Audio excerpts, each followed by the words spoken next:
সাপের মৈথুন দৃশ্য মানুষকে অন্ধবিশ্বাসের দিকে ঠেলে দিল। শনিবার জলপাইগুড়ি শহরের বাইরে ৭৩ মোড় এলাকায় জলাশয়ের পাশে দুটি সাপকে সঙ্গম করতে দেখেন স্থানীয় বাসিন্দারা। এরপরই ঘটে গেল একের পর এক ঘটনা। সকাল ৯টা থেকে টানা ৩ ঘন্টা দুটি সাপ নিজেদের মধ্যে সঙ্গমে মেতে ওঠে।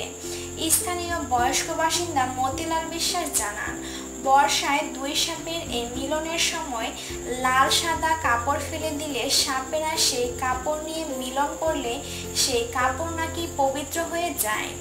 এই কাপড়ের টুকরো তাবিজ কবজ করে পড়লে বিভিন্ন সমস্যা খুব সহজে সমাধান হয়ে যায়। এদিন দুই সাপের মিলনের সময় বহু মানুষ বাড়ি থেকে কাপড় এনে ফেলে দেয়।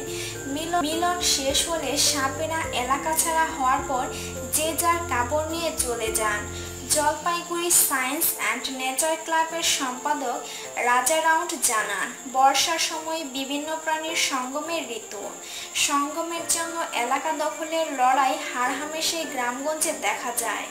কাপড় দিলে সেই কাপড় অন্ধবিশ্বাসের মতো কোনো কাজেই আসে না।